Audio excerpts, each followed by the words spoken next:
Exercise 3G का question number 9। Question number 9 से शुरुआत करते हैं।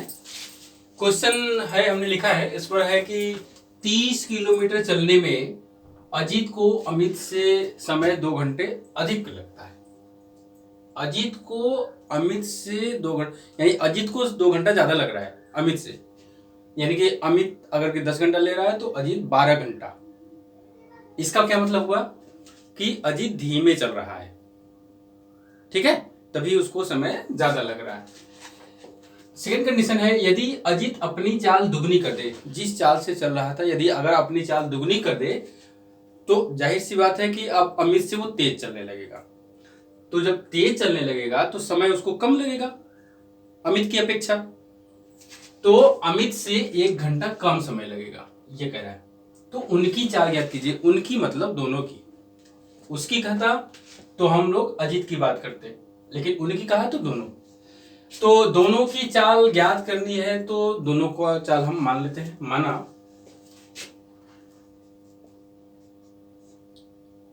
अजीत की चाल, सब किलोमीटर में है ना, घंटा में, हाँ, अजीत की चाल बराबर x किलोमीटर प्रति घंटा और अमित की बराबर y किलोमीटर, दोनों की चाल मान लिए। अब देखिए, दूरी 30 किलोमीटर दोनों के लिए है, दोनों के लिए दूरी समान है, बस समय में डिफरेंस है। तो हम लोग क्या करें ना, समय निकालें। समय निकालें तो हम ये निकालने जा रहे हैं कि अजीत को 30 किलोमीटर चलने में लगा समय, अजीत को 30 किलोमीटर चलने में लगा समय, समय बराबर दूरी बटे चाल होता है। तो दूरी का मतलब 30 किलोमीटर और चाल x है। ये तो अजीत का हो गया। अब यहीं पर अमित का, अमित को 30 किलोमीटर चलने में लगा समय बराबर 30 बटे y। भाई इसमें अजीत का समय निकालना था तो 30 किलोमीटर में अजीत की चाल से भाग दे देंगे तो अजीत का समय पता चल जाएगा, और 30 किलोमीटर में जब अमित की चाल से भाग देंगे, अमित की चाल y माने हैं, है ना, तो अमित की चाल का जब भाग दे देंगे तो 30 किलोमीटर में अमित को कितना समय लगा वो पता चल जाएगा। अब ये दोनों तो पता चल गया कि इतना समय लगेगा अजीत को, इतना समय लगेगा अमित को, लेकिन कंडीशन क्या है, अजीत को अमित से 2 घंटे अधिक समय लगता है। अजीत को 2 घंटा अधिक समय लगता है ना। कहने का मतलब अगर इधर अजीत है और इधर अमित है, इसको 2 घंटा, अगर इसको 10 लग रहा है तो इसको 12 लगेगा, अजीत को 2 घंटा ज्यादा लगेगा। और अगर कि हमको बराबर दिखाना है तो क्या करना पड़ेगा, अमित में 2 घंटा जोड़ना पड़ेगा, है? अजीत को अमित से 2 घंटा ज्यादा समय लगता है। हाँ ठीक है, ठीक है। तो यहां पर हम लिखेंगे अजीत का समय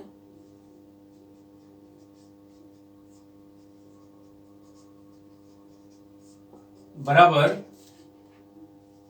अमित का समय प्लस 2। अमित के समय में प्लस 2 कर देंगे। अजीत का समय कितना है, 30 बटा x बराबर अमित का समय कितना है, 30 बटा y और प्लस 2। इसको इधर ला दें तो 30 बटा x माइनस 30 बटा y बराबर 2। 2 से अगर 2 से भाग कर दें हम तो हमको मिलेगा 15 बटा x माइनस 15 बटा y बराबर 1। ये समीकरण नंबर 1 हो गया, ठीक है।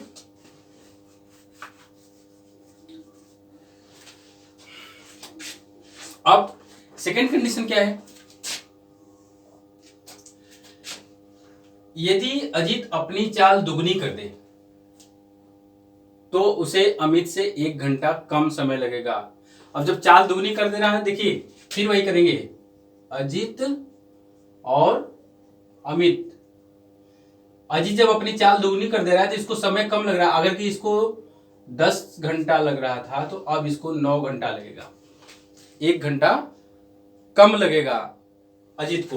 तो अब इस कंडीशन में जब बराबर दिखाना होगा तो क्या करना होगा, अब अजीत में एक जोड़ेंगे, तब जाकर के बराबर होगा दोनों पक्ष। तो सेकंड कंडीशन है, यदि अजीत अपनी चाल दुगनी कर दे, चाल दुगनी करेगा तो पहले उसकी चाल x थी, पहले शुरू में हम x माने हैं, जब चाल दुगनी करेंगे तो चाल उसकी क्या हो जाएगी, 2x हो जाएगी। लेकिन अमित की चाल वही रहेगी, अमित की चाल y ही रहेगी। तो यहां पर लिखेंगे अमित की चाल,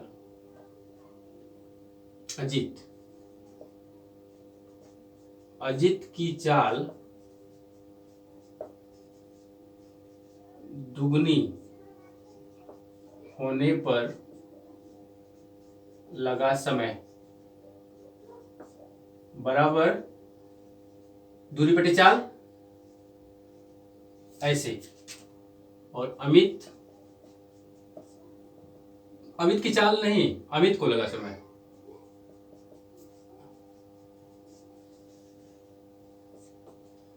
तीस बटे वाई। तो अब यहां पर लिखेंगे अजित का समय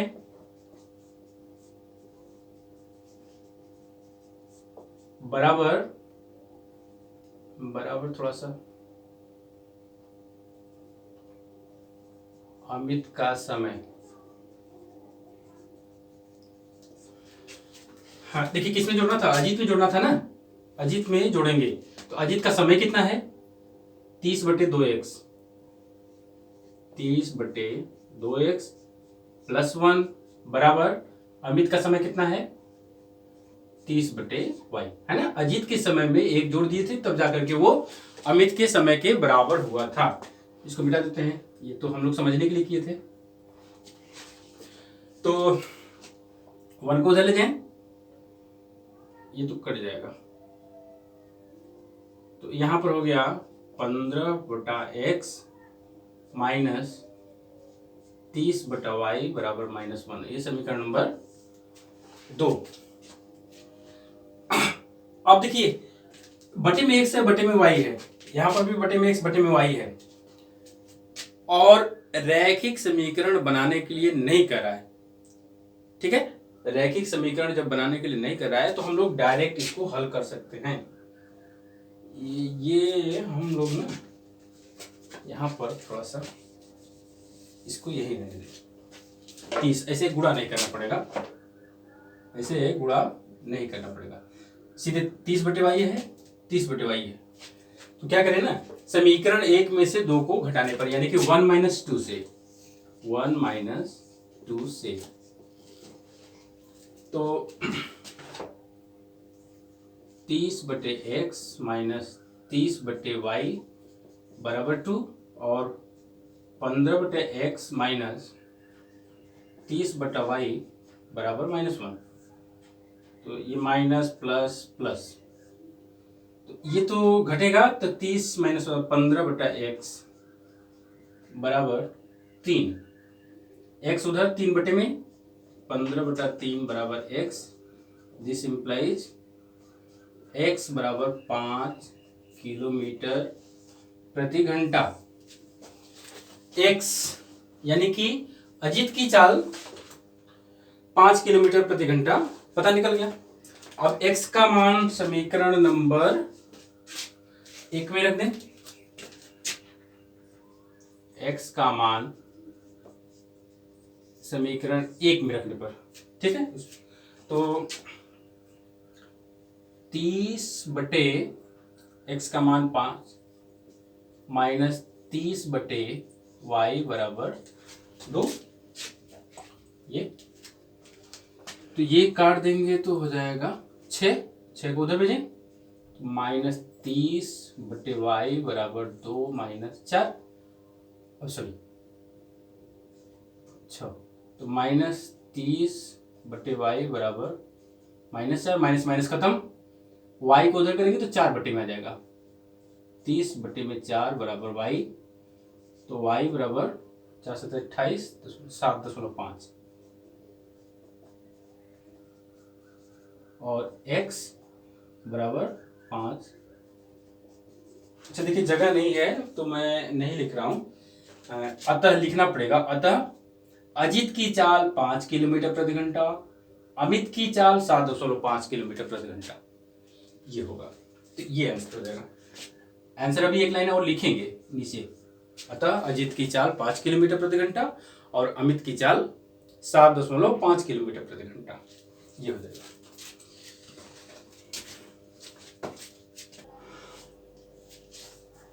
क्वेश्चन नंबर 10, ऋतु धारा के अनुकूल 2 घंटे में 20 किलोमीटर तैर सकते हैं। धारा के अनुकूल का मतलब कि जिधर धारा बह रहा है उधर ही 2 घंटे में तो तेज चलेगी, तेज उसी के साथ बहेगी, तेज तैर सकती है। और धारा के विपरीत 2 घंटे में, विपरीत मतलब धारा इधर तो ऋतु इधर, तो चाल कम हो जाएगी। चाल कम नहीं हो जाएगी, सापेक्ष चाल उसको कहते हैं, सापेक्ष चाल कम हो जाएगी। सापेक्ष चाल का मतलब ऋतु की चाल माइनस धारा की चाल तैर सकती है। उसकी स्थिर जल में तैरने की चाल तथा धारा की चाल, 2 चीज पूछ रहा है। क्या क्या पूछ रहा है? ऋतु की स्थिर जल में तैरने की चाल, मतलब ऋतु की चाल और धारा की चाल, तो दोनों को मानना पड़ेगा। तो माना ऋतु की स्थिर जल में चाल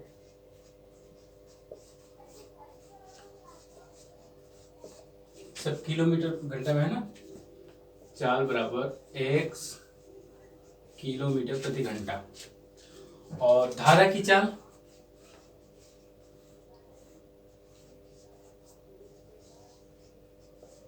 बराबर y किलोमीटर प्रति घंटा। ये तो हो गया। ऋतु जब धारा के साथ चलती है, देखिए जब धारा के साथ चलेगी तो सापेक्ष चाल में दोनों चाल जुड़ जाएगा, ऋतु की चाल और धारा की चाल दोनों जुड़ जाएगा। और जब विपरीत मतलब धारा के विपरीत जब चलेगी तो उस समय ऋतु की चाल में से धारा की चाल को हम घटा देंगे, तो सापेक्ष चाल जो है यहां पर लिखेंगे। यहाँ पे मैं ये बताने जा रहा था कि धारा के अनुकूल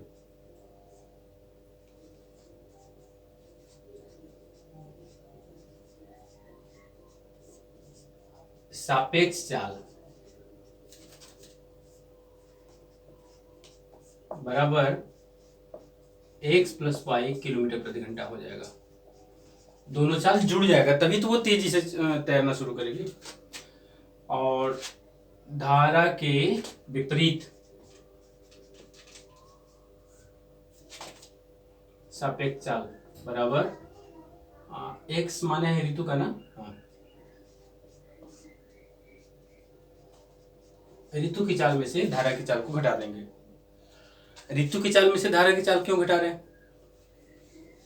इधर धारा की चाल है, इधर ऋतु की चाल है। धारा इधर आ रही है फिर भी ऋतु इधर जा रही है, भले ही धीमा जा रही है। इसका मतलब ये हुआ कि ऋतु की चाल ज्यादा होगी और धारा की चाल कम होगी, तभी जो है अंतर के बाद जो बच रहा है उसी चाल से ऋतु आगे बढ़ेगी। ठीक है, तो यहां पर ऋतु की चाल में से धारा की चाल को घटाएंगे। अब चलिए समय निकालते हैं।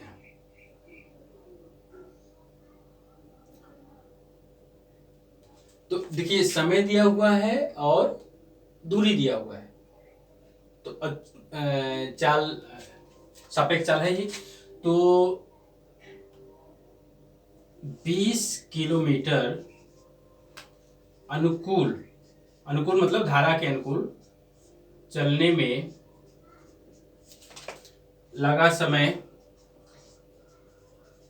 बराबर समय बराबर दूरी बटे चाल, दूरी कितना है 20 और अनुकूल में चाल ये है और ये समय कितना लग रहा है 2 घंटा। तो इधर गुणा कर दें, this implies 2x plus 2y बराबर 20, 2x प्लस 2y बराबर 20 या x प्लस y बराबर 10, समीकरण नंबर 1। और 4 किलोमीटर विपरीत जब चल रही है तो 4 किलोमीटर 2 घंटे में, तो 4 किलोमीटर विपरीत चलने में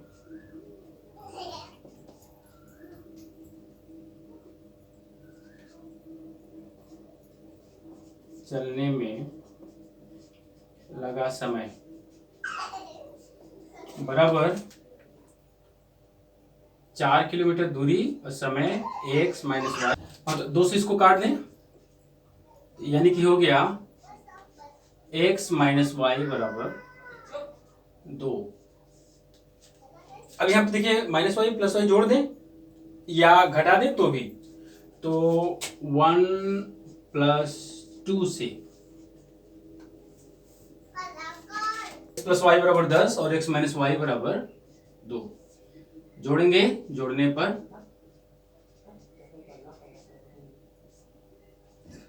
2x बराबर 12, x बराबर 6 किलोमीटर। x आया किसका, ऋतु की चाल। x का मान समीकरण नंबर 1 या 2 किसी में रख दें। x का मान समीकरण 1 में रखने पर, तो 1 का मतलब x प्लस वाई बराबर 10, x का मान 6 प्लस वाई बराबर 10, तो y बराबर 10 माइनस 6 या y बराबर 4 किलोमीटर प्रति घंटा। y किस, अतः यहां पे देखिए, अतः ऋतु की, देखिए स्थिर जल में चाल, ऋतु की चाल बराबर 6 किलोमीटर प्रति घंटा, धारा की चाल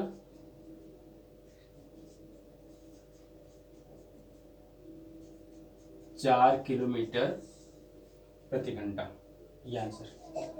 देखिए ऋतु की चाल ज्यादा है, ऋतु की चाल 6 किलोमीटर प्रति घंटा और धारा है, राधा नहीं है, धारा की चाल 4 किलोमीटर प्रति घंटा।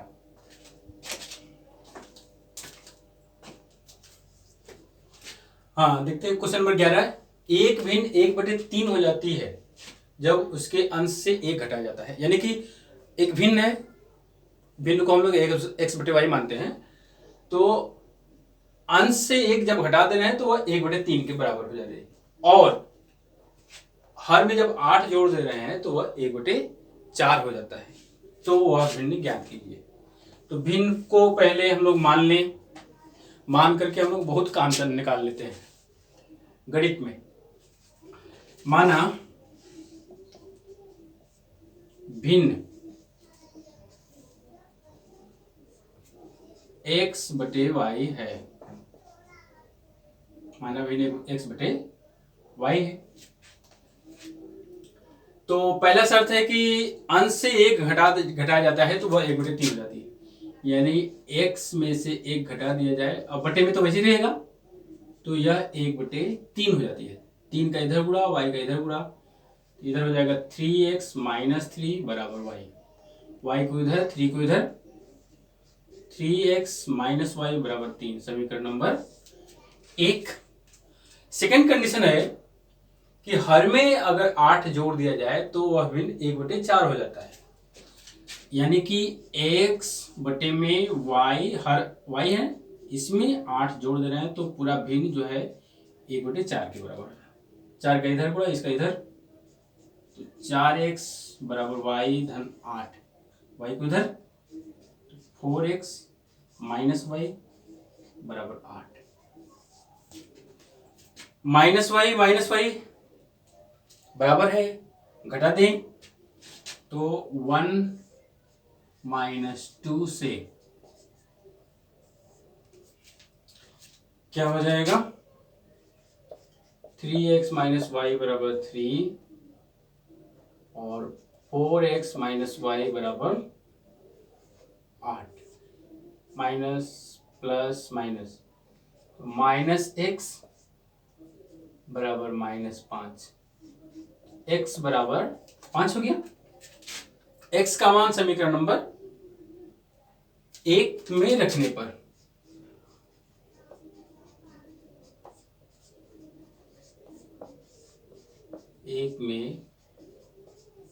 रखने पर तो 3 गुणे x का मान 5 है, 3 गुणे x का मान 5 माइनस वाई बराबर 3, 15 माइनस वाई बराबर 3, वाई को इधर 3 को इधर, या y बराबर हो गया 12। अतः भिन्न क्या हो जाएगा, भिन्न हमारा है x बटे वाई, या x का मान कितना 5 और बटे में क्या हो जाएगा 12।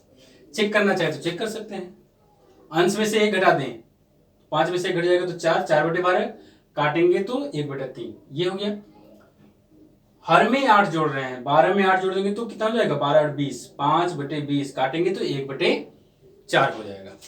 ठीक, तो इसका मतलब कि भिन्न जो है 5 बटे 12 हो जाएगा।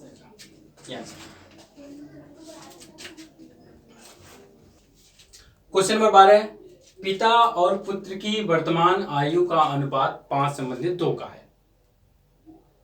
वर्तमान आयु, 10 वर्ष बाद उनकी आयु का अनुपात 2:1 हो जाएगा।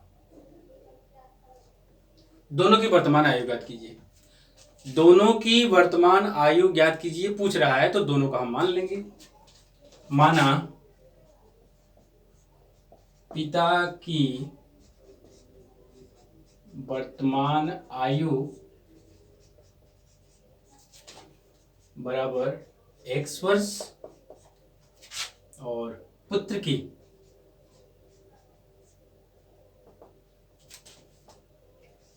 y वर्ष,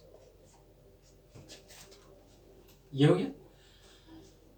तो दोनों की वर्तमान आयु का अनुपात जो है 5:2, यानी कि 1:y बराबर 5:2। इसका मतलब क्या होता है, देखिए x बटे वाई बराबर 5/2 होगा, तो 2 का इधर गुणा, y का इधर गुणा, 2x बराबर 5y या 2x माइनस 5y बराबर 0, समीकरण नंबर 1 हो जाएगा। ये तो पहले कंडीशन से हो गया। फिर कह रहा है कि 10 वर्ष बाद, अब ये देखिए, ये जो है ना इनका वर्तमान आयु है, इस समय की आयु है। अब 10 वर्ष बाद कह रहा है, तो इसका मतलब कि इसमें भी 10 जुड़ेगा, इसमें भी 10 जुड़ेगा। भाई अगर कहीं इस समय ये 10 साल का है और ये पिता अगर कहीं 50 साल के और ये 20 साल के, तो 10 साल बाद क्या होगा, ये 60 साल का हो जाएंगे और ये 20 10 30 साल का हो जाएगा। ठीक है, तो 10 वर्ष बाद आयु का अनुपात, 10 वर्ष बाद आयु का अनुपात, तो पिता की x + 10 और पुत्र की y + 10 है ना, ये कितना हो जा रहा है 2:1। तो इसी तरह से इसको भी बटे में करें, x + 10 बटे y + 10 बराबर 2/1, 1 का इधर गुणा और y + 10 का इधर, x + 10 बराबर 2 का इधर गुणा 2y + 20, 2y + 20, ये हो गया। 2y को इधर ला दें, 10 को उधर ले जाए, x - 2y बराबर 20 - 10 या x - 2y बराबर 10।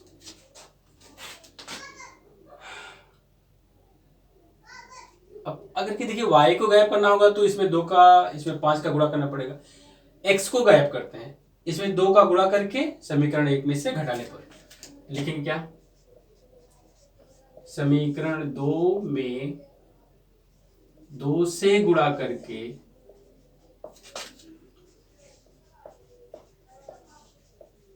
समीकरण 1 में से घटाने पर, 1 में से घटाना है तो 1 को ऊपर लिखेंगे, 1 है कहाँ? ये 2x माइनस 5y बराबर 0, और इसमें 2 का गुणा करना है तो 2x माइनस 2 दुना के 4 बराबर 20, घटाने पर है ना। यहाँ माइनस, यहाँ प्लस, यहाँ माइनस, ये कटा, ये प्लस है, ये माइनस से घटेगा तो माइनस वाई बराबर -20 या y बराबर 20 वर्ष। पुत्र है, पुत्र 20 साल का। y का मान समीकरण नंबर 1 में रखने पर,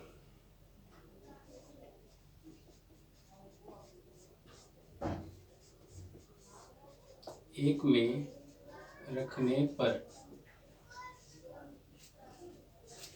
तो 2x माइनस 5y का मान 20 बराबर 0, तो 2x माइनस 100 बराबर 0 है ना, 20 × 100, तो 2x बराबर 100, तो x बराबर 100/2 यानी कि हो गया 50 वर्ष। ओके, यही आंसर भी होगा, लेकिन लिखेंगे हम पिता की आयु बराबर 50 वर्ष और पुत्र की आयु 20 वर्ष, ये हो जाएगा।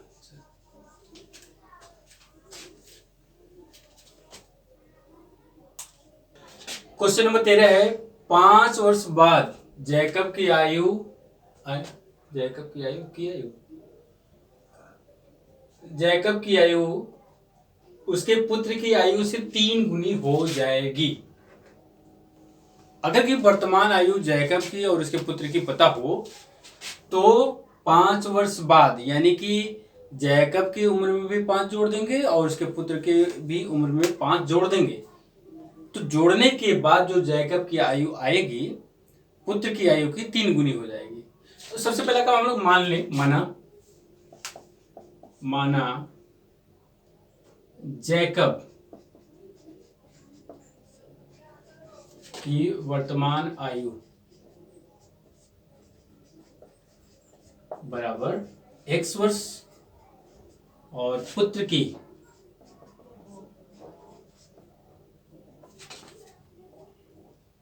बराबर y वर्ष, पुत्र की वर्तमान आयु बराबर y वर्ष। अब 5 वर्ष बाद की आयु लिखेंगे, 5 वर्ष बाद की आयु में जैकब की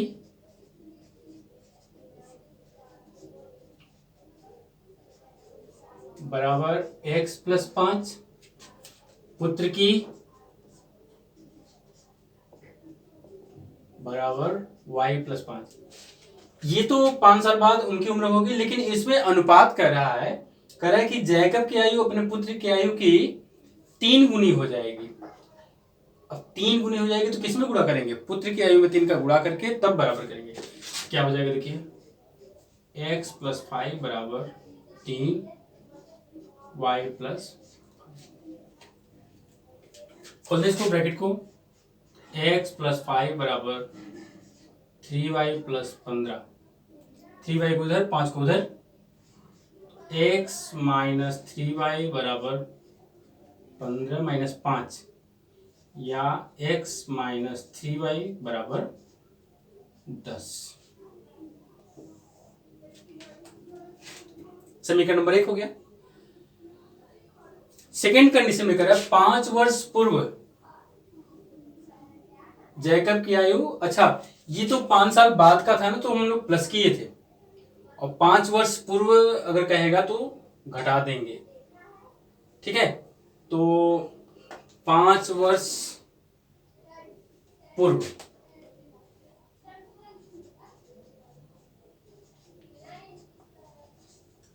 पूर्व की आयु में क्या हो जाएगा, जैकब की x-5 और पुत्र की y-5। ये हो गया। जब ऐसा हो जा रहा है तो उनकी आयु में अनुपात जो है ना, जैकब की आयु पुत्र की आयु की 7 गुना था जब ऐसा था 5 साल पहले।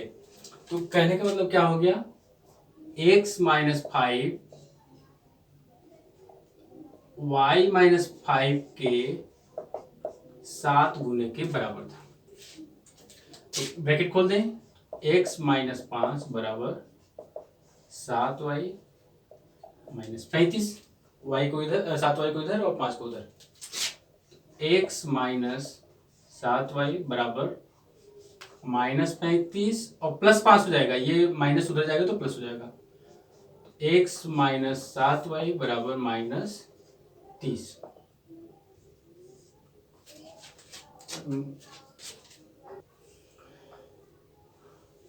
अब ये दो समीकरण मिल गए ना, तो यहां x है, यहां पे x है, दोनों जगह x है, तो समीकरण 1 में से समीकरण 2 को घटा दे, या ऐसे लिखे 1 - 2 से, तो 1 ऊपर, x-3y बराबर 10 और x-7y बराबर -30।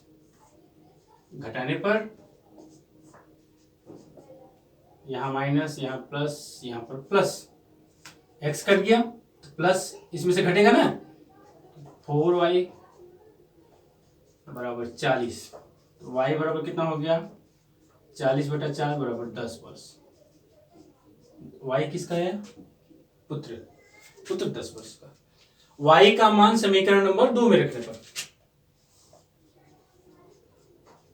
किसी में भी एक में भी रख सकते हैं, y का मान समीकरण नंबर 2 में रखने पर, तो x-7 गुणे y का मान 10 बराबर -30, x-70 बराबर -30, 70 को उधर ले जाए, x बराबर -30 + 70 हो जाएगा, यानी x बराबर 40 वर्ष। अतः भाई x और y तो हम माने हैं ना, x किसका है, जैकब का, अतः जैकब की वर्तमान आयु